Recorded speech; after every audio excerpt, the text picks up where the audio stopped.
Welcome. This is D.L. Hughes from VelocityWriting.com, where you learn to write with speed, passion, purpose, and profitability. What's the dirtiest word in writing? Well, some might say rejection, but according to one of my viewers, it's rules. Rules, he said, are the enemy of true artistic vision. But is that true? What if I told you that the greatest rule breakers in literary history followed the rules first? Writers who burned down conventions didn't start by throwing grammar books into the fire. They mastered the craft of writing first. Let's talk about writing anarchy, the myths, the truth, and how to wield chaos with purpose. That's coming up in 10 seconds.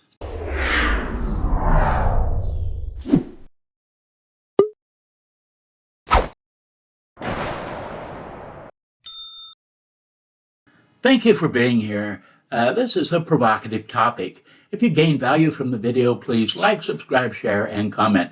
I regularly read the comments, and what you say is important.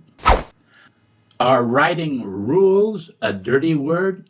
A viewer of this channel passionately argued that rules are the enemy of true artistic expression. He said the artist's vision is a unique, non-teachable, sacred expression.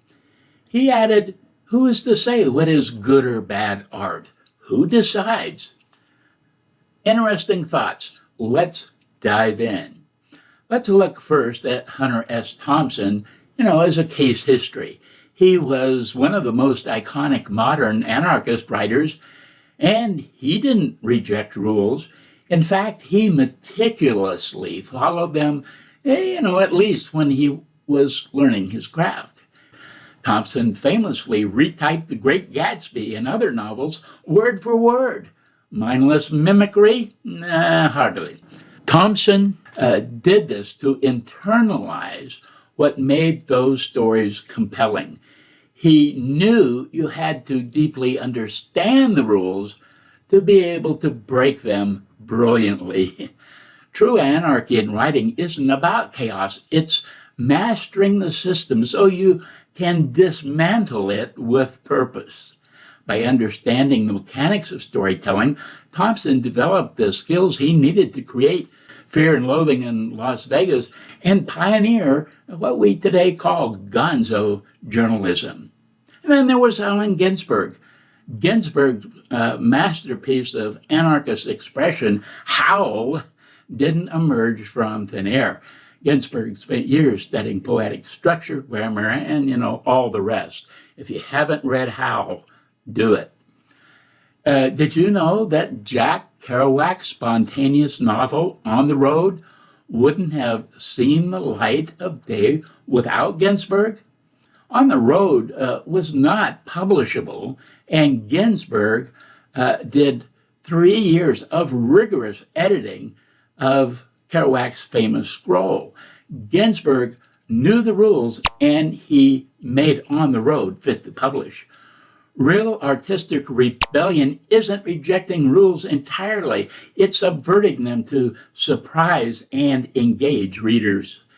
Many self-styled rebels think breaking grammar rules is what makes them revolutionary. Fact is, it often makes them unreadable. Real anarchists use the tools of the craft to amplify their message. Anarchy in art isn't about rejecting all rules, it's about using them as weapons to challenge norms and inspire change. Another claim from my viewer was that the artist's vision is a unique, non-teachable, sacred expression. Is that valid? Artistic vision isn't born in a vacuum. Writers, musicians, and painters draw on their life experiences and their training and also the works of others. Bob Dylan, often hailed as a revolutionary artist, confirmed in an interview that he learned his lyricism from folk songs and poetry. He didn't wake up one day as a fully formed genius. Inspiration may feel sacred, but it's the result of internalizing and then transforming various influences. Craft is always teachable. Expression, the ability to translate vision into art, is teachable, whether it's learning to make furniture, or spray graffiti, or write a novel. Every artist hones their craft through instruction and practice. Singer Madonna claimed that she wouldn't sell her music catalog because her songs were written under divine inspiration. Well, artistic vision feels sacred because of the effort invested, not because it magically appears. Every creator builds on influences and experience. Let me tell you a short personal story.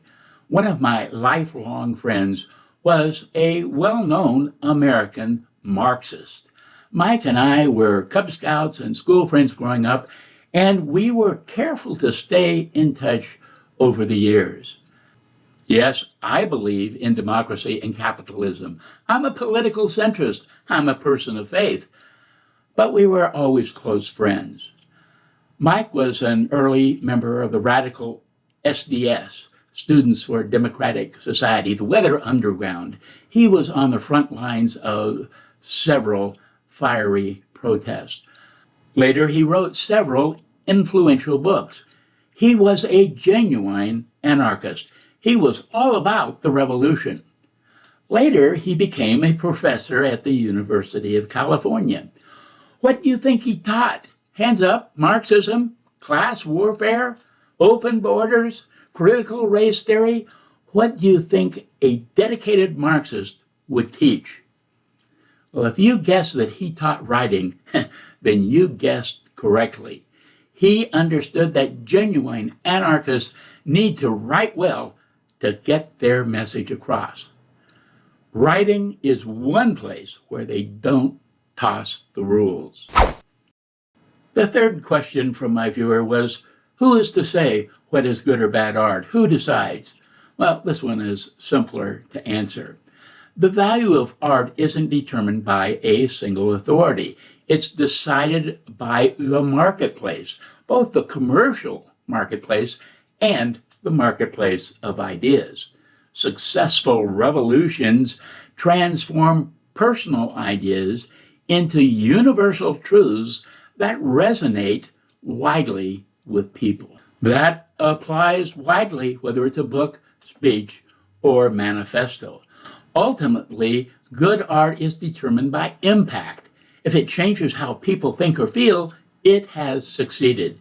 If your writing fails to connect, it won't ignite revolutions, no matter how sacred your vision feels to you. Effective art inspires action and it provokes thought.